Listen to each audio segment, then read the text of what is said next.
Ujjwal, Nikam, your sense, you've dealt with a number of high-profile cases. Do you believe this is an open and shut case? Will a confession from Aaftab be enough in your view, or will the police have to go beyond the alleged circumstantial evidence they have? Rajdeep, let me tell you very frankly that any confession before the police that is not admissible in law. So whatever the police are claiming that he has confessed before us, it has no legal value at all, number one.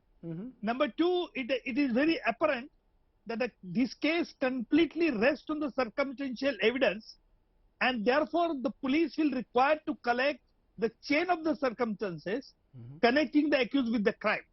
Thirdly, in circumstantial evidence, the motive is very important. So police will require to find out what was the motive behind the killing of Shraddha.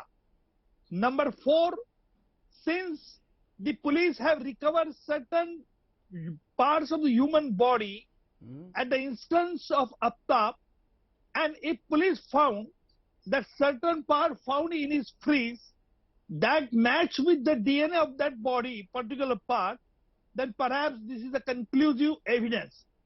Number six, the other important part of the evidence about the DNA extract. Now it will be important for the police to collect the sampling of the DNA. Because in most of the cases where I have conducted based on the circumstantial evidence, I found that the police always commit mistakes in collecting the samples of the DNA from the body part.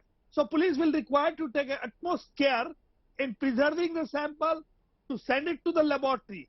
And lastly, I would say, when the case rests on the circumstantial evidence, I always say that it is more important than an eyewitness case. Because human being may be motivated, but circumstances do not. Circumstances are always contemporary in nature with the incident in question. Therefore, because I have conducted a number of those cases based on the circumstantial evidence in the trial, and I have found that the circumstantial evidence, if chain is connected, it is more conclusive than eyewitness account. So but ultimately, it all will depend upon the professional skill of the investigators.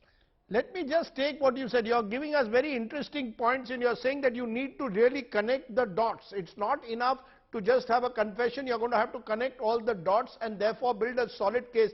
Shashikantji, you know, this case is at the moment taking place in the public gaze. And every day we are getting leaks from the police that Aaftab chopped the body into 35 parts. Aaftab was watching Netflix after he chopped the body. He allowed the shower to go to allow the blood to move on. The fact though is at the moment, the worry is of course that Aaftab could in court with his lawyer's help just claim that he never said any of all of this. As Ujjwal Nikam is saying, a confession is not enough. Is the worry that you've got to first build a foolproof case rather than doing selective leaks? Yeah, I agree there. Mr. Nikam rightly said that somehow the other, whatever, a statement given to or anything told to the police is not admissible in the court. Even if they write his statement, 161 or whatever it is, that is also not admissible in the court. That is the tough part. And now what we are seeing every day is the kind of grandstanding by the police. More of, if it attracts more and more of public hype, I think in view of public hype, the work of the police always gets more and more difficult.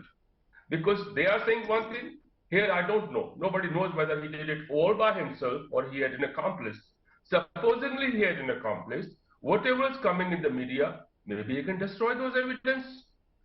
Police investigation has to be done very, very confidentially, and only selected information needs to be given out. But in this case, everybody is jumping in, all sorts of news is floating all over, which I think is making the work of the investigators all the more difficult, because they have nothing but circumstantial evidence as on date. There's no hard evidence. They have not been able to take out anything from the dump data. They have not been able to take out anything. No witnesses, nothing. Whatever they say, they've taken the thing from the butcher or something. And he also says, hey, I'd seen him for 6 months before. I don't really remember who the hell he is. So things are becoming all and more difficult. Even the possible, probable witnesses, they also get nervous about it. Because you know how the things go out in the court, because it sometimes drags for years and years together. that's going to be a difficult thing. I'll suggest the police to do the work carefully and keeping the confidentiality thereof very intact. Thank you.